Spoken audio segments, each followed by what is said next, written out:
Good morning. Welcome. Thank you all for taking the time out of this very busy and cold Wassail weekend to come join us this morning. My name is Kate Johnson. I'm your service coordinator today.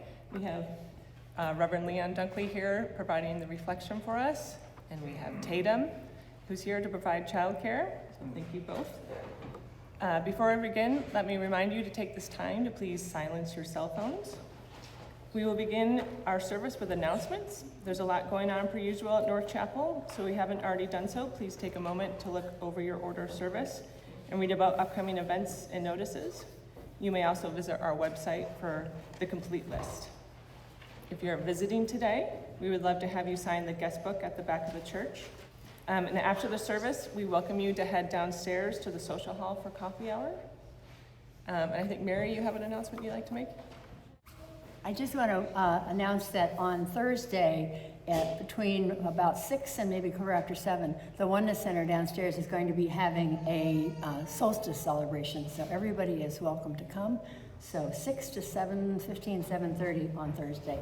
Thanks, in the chapel. Next weekend after service, after coffee hour, we're going to do a school information session. This is for everyone to come, just to see the whole breadth of what's at stake, the pros, the cons, everything. Seth, who comes here, many of you know Seth Webb. He's been working really hard. He knows a lot about it, so he's a great person to talk to. So we'll be here in a very open and loving atmosphere to talk about an important and intense issue for the community. Thank you. I will now share a few words that resonate with this month's worship theme, which is light. The mornings are dark, the late afternoons are dusky, and before we finish making dinner, the daylight is gone. As we approach the darkest days of the year, we may inexplicably find ourselves, more often than not, content in the dark, finding it easier to stay buried beneath those cozy covers. But whatever is happening in the world, whatever is happening in our personal lives, we can still find light. On sun-filled days, we can let it physically wrap itself around us by sitting by our favorite windows or stepping outside and letting that winter light dancing off the snow bring us moments of blinding joy. For internal kinds of light, we can turn to our friends and family and community. Nothing feels more like sunlight than walking into a room full of people who are happy to see you. We can find light in the arts, in giving, and the rituals of spiritual life. And when the sun is set, become friends with the dark.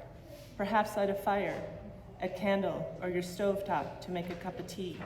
Sit by the twinkling lights of your Christmas tree and let your mind be lit with joyful memories.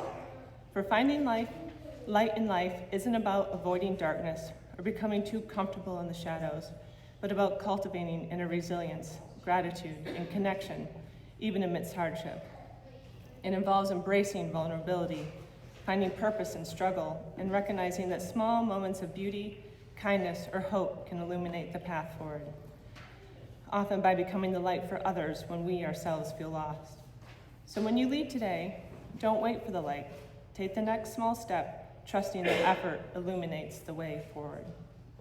We will now have a moment of silence for meditation and prayer.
Bob Marley once said, "One good thing about music, when it hits, you feel no pain."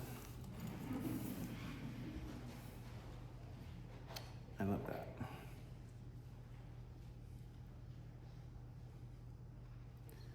I wanted to say good morning and good Sunday to you. I hope that this new day finds you well.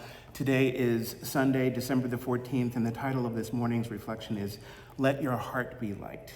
Our opening words of perfect poetry come to us from the other side of the world this morning. They come by way of a noble representative from the indigenous Feather Wing clan in eastern Australia near Tasmania. They come by way of the one they call Laughing Bird, otherwise known as Kookaburra. Please forgive me if I use a recording that I found online. I don't want to read the poem myself. I can't reproduce the nuance. I was able to find an English version online, written version, a transcription.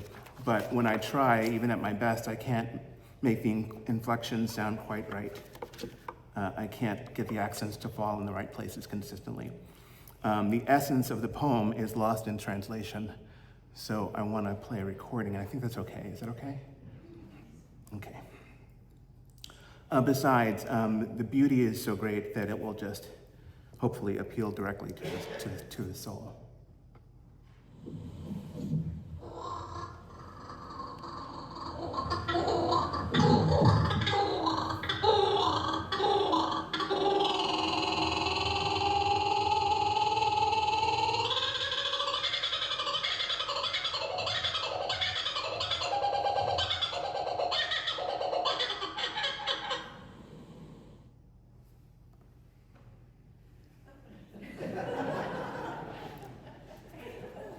The meaning is clear enough, right?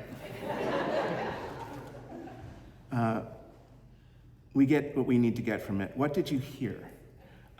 What does this beauty make available to you? What do you feel? What do you know from listening to something like that? What does it mean to you to hear a bird laughing? For me, I hear, cherish these times when life can leave you laughing. I bet you heard something very similar. That was a little bit of a joke, perhaps not too funny a one. As an aside, before we get started, I went to the doctor last week. I'm mostly okay, but going to the doctor is really no laughing matter. This time, to my surprise, though, a brand new issue came up. My doctor noticed that I was showing signs of being perpetually afraid of German sausages. She said that my recent scans reveal that I have a pattern of fearing the Wurst. I'm sorry. I really don't understand why I like bad jokes. I suppose perhaps I should have warned you. I could have introduced this better. I could have said something like, "Do you like puns?" I like puns, especially not so funny ones. And then you might have been ready. You might have been better prepared for the German sausage joke, which really isn't that funny, which is, I dare say, the worst pun I know. Loud and proud and twice, they say. When you've got a good bad joke, say it loud and proud and twice. It won't get the better of them, but it might make things better for you. You may already know this about me, but I love the kind of jokes that make you groan. I don't like the vulgar ones. I don't like the profane ones. I don't like the kinds of jokes that make fun of other people or belittle other people. I like the harmless kind of jokes, the ones that maybe really aren't all that funny, but the ones that make you laugh somehow, even though. The ones that you can only share with friends, because that's how we are, and that's the way it is. The laughter of full acceptance is one of our lines of inclusion. Whether it's friendship or not, it's one of the markers. It's one of the ways we know whether or not we're in good company.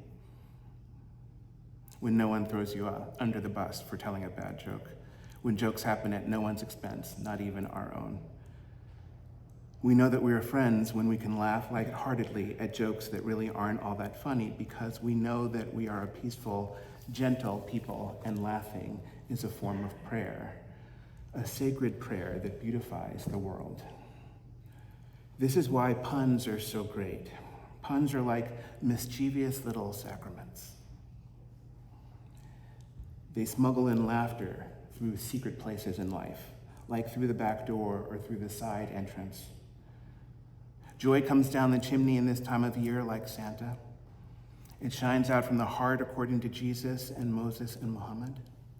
Joy enters by way of stillness according to the stories of the Buddha, and it comes in through the bathroom window if you listen to the Beatles.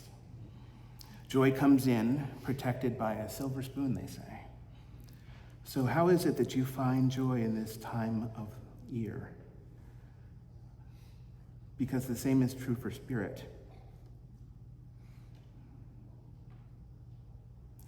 This is what we mean when we sing the song, Gather the Spirit. Do you remember the words? Gather the Spirit, harvest the power. Our separate fires will kindle one flame. What this means is that we all find joy in different ways, but we can all find joy together, and we can share our ways of finding a joy that we find together in life. This is what those words mean. We find joy in the Spirit. You know, it's really funny right now. I prepared a service when we started this.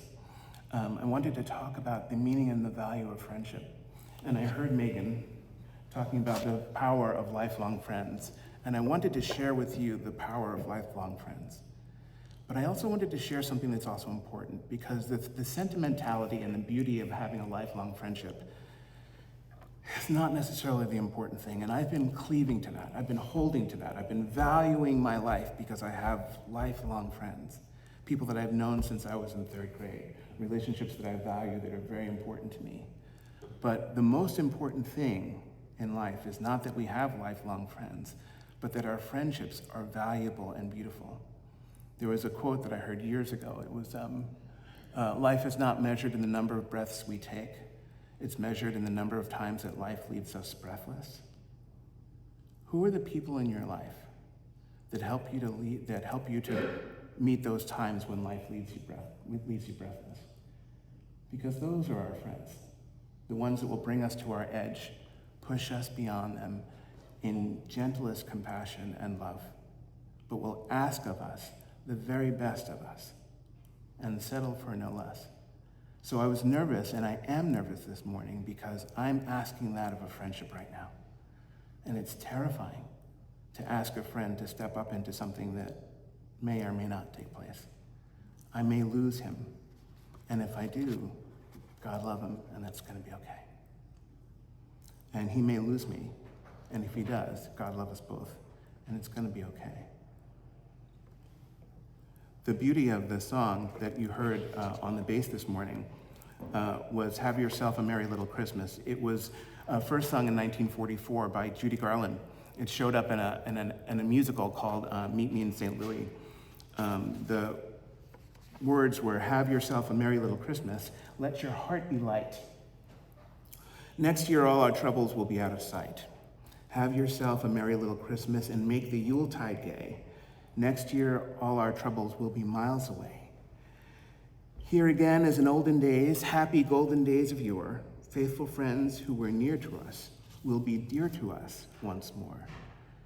Soon, someday, we'll all be together, if the fates allow. Until then, we'll have to muddle through somehow. So have yourself a merry little Christmas. Now, it's a beautiful poem. I think it's beautiful. Frank Sinatra recorded the now more popular version years later in the 50s. After asking if he could change the lyrics a little bit. Among other things, he didn't like the idea of muddling through at Christmas time. So his words sing, here we are as in olden days, happy golden days of yore, faithful friends who are dear to us gather near to us once more, and through the years we all will be together if the fates allow, hang a shining star upon the highest bough, and have yourself a merry little Christmas now. Sinatra wasn't into muddling. So we changed around a few things. Some people like the changes and some people prefer the original, but fortunately the most important line remains the same, let your heart be light. It's so healthy for us, and it's so important for us as we approach this winter solstice, as we approach the deepest darkness of the season, the longest night of the year. It is so important to learn the lessons of the laughing bird, the lessons of the feather wing lightness and the gentleness in this time of year. It is so important to cast off all of the heaviness of the world and to defy gravity for a little while. It's easy enough to do. We laugh a little and we love a little and we let the heart be light. Light is important today, not only because it's Christmas time, but also because today is the first night of Hanukkah. Hanukkah is the Jewish festival of light, which takes place over the next 8 nights, from the 25th day of Kislev in the Jewish calendar to the 2nd day of Tevet. This holiday, this holy day, commemorates events that took place almost 2,200 years ago now, the rededication of the temple after its desecration. In this way, Hanukkah is a holiday of renewal, and a single candle's light begins this powerful celebration. A single candle's light begins the process of rebuilding. This gentle illumination pushes back on the darkness, and each successive night, it grows brighter and brighter as more and more candles are lit. Hanukkah is marked by successive kindlings of candles on the menorah. It is an outward sign of that which is inward and spiritual and real. So today marks a doubled celebration. It is the third Sunday of Advent, according to the Christian counting of days, and it is the first night of Hanukkah, according to the Jewish counting of days. And we receive the blessings of these two celebrations in both ways, against the heavy and against the darkness. May we let our hearts be light. Friendship always benefits from the light. Khalil Gibran said, "In the sweetness of friendship, let there be laughter and the sharing of pleasures. For in the dew of little things, the heart finds its morning and its freshness." And Helen Keller said, "Walking with a friend in the dark is better than walking alone in the light." And Marcel Proust said, "Let us be grateful to the people who make us happy. They are the charming gardeners who make our souls blossom." What is it that you think about these things? Now, Reverend Jan Eller Isaacs, a Unitarian Universalist minister in St. Paul, Minnesota, she was one of my most important teachers. I studied with her for several years. We loved each other, but we struggled a bit. More on her end than on mine. I believe that she would agree with that. It is my prayer that she does. It is my faith that she does. Jan was human and sometimes flawed, but she was always an elegant teacher, always a beautiful one. She was always honest and true to herself. She was always as honest with herself as she could possibly be. When she offered kindness, it was always truly kindness. When she led with rougher edges, they were honest edges. Reverend Jan Eller Isaacs did not believe that faith was the sweetener of life. She did not believe that it was our job to revel only in our joys and send our sorrows heaven-bound, presented like heavy gifts at the base of a sacred mountain upon which presumably God resides, believing that something magical outside of ourselves would happen. No, Jen believed that we must first do everything within our power to make things right ourselves. Everything within our power to resolve our differences, and then, empty and exhausted, ask for the strength to see things through. She thought that when we were exhausted was when the Holy showed up, not before. She was real, and I miss her deeply. She lived her life out loud. She was honest, and for this, she was perfectly beautiful. She wasn't right about everything, and she didn't have to be, because she was honest with herself, gently and brutally honest, too brutally sometimes. The most beautiful gift that we can give one another is that kind of honesty. Jan Eller Isaacs gave me the most beautiful gift, and I am blessed for that. She was a true friend in the spiritual sense of friendship. She was always fond of saying that joy and sorrow are woven fine. They are not to be separated out in life, not to be sorted into discrete containers. Life is not that ordered.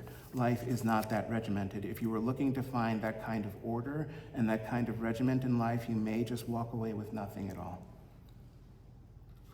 Life is messy and life is real. The best we can do is deal with it honestly. Life is like forgiveness in this way. Forgiveness is not ordered. Forgiveness is not regimented. If you are looking for that kind of order and regiment from forgiveness, you may walk away with nothing at all. Forgiveness is messy and forgiveness is real, and it is the very soul of friendship. George Herbert said, "He that cannot forgive others breaks the bridge over which he himself must pass if he would ever reach heaven. For everyone has need to be forgiven." The same is true of honesty. We who are not honest with ourselves and with one another break the bridge over which we ourselves must pass if we are hoping to find the wide open fields of friendship in our lives. There are so many ways to get to those wide open fields, and there are at least as many ways to get lost along the way, especially if we've been hurt, or if we've been injured, or if we've been brokenhearted in some way. These things can really get in our way. They can be obstacles. We can hold the beautiful flower of life right in our good hands, but it won't open if we are all closed up inside. You know what this means, right? It's just poetry. It means that if we are all closed up inside, the flower will blossom right in our hands. But our eyes will be closed, and our hearts will be heavy, and our souls will be too blind to see it. Helen Keller, blind as she was, never failed to see this blossoming flower. I don't know how she did it, but she did. She somehow saw the beauty of the world in spite of the many things that stood in her way. She did it, and so can we. We can overcome anything in life. We can find true friends in life. We can, when we are honest, find real honest friends and be real honest friends ourselves. We can if we let ourselves be light.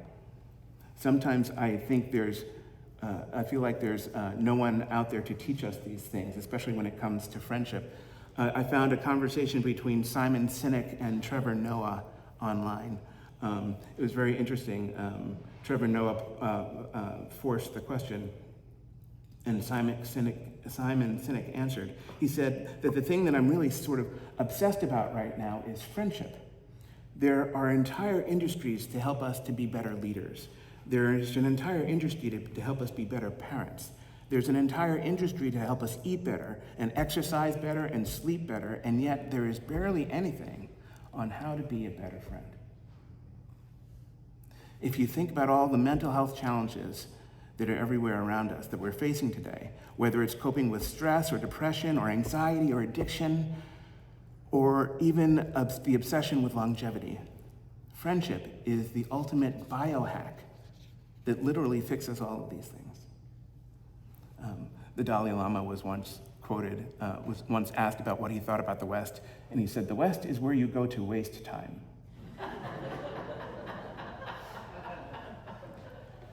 And the conversation sort of bumbled over into like money, and they came upon the insurance industry. And he said, "What do you think about the insurance industry?" And he said, "Meditation is the best insurance." I've been thinking about that a lot. Meditation is the best insurance. Anyway, I was fascinated with their conversation. I encourage you to look at it online. It's beautiful. I can send the link to Joanne, and maybe we can publicize it in the newsletter. As their conversation progressed, they discussed the importance of saying things like, "I love you," especially for men who are socialized away from doing so. Simon Sinek said, "I learned from a friend who is a warrior. He's an active duty military, multiple tours. He has risked his life to save the lives of others. He's awesome. He's a warrior. And you know, you and I have colleagues," he said to Trevor. "We have colleagues and we have coworkers, but they do not. They have brothers and sisters. I remember the first time that he called me brother. I remember that that was real. He said, "Hey, brother," you know? And what stood out was the first time I got off the phone and he ended the phone call with me by saying, "I love you." I remember what that felt like. I felt hugged. I felt safe. I felt like I could tell him anything and be anything, and he would not judge me or look down on me. In this season of peace, what could be more beautiful than that kind of acceptance? In this season of peace that is taking place in a time of war, at a time of tension.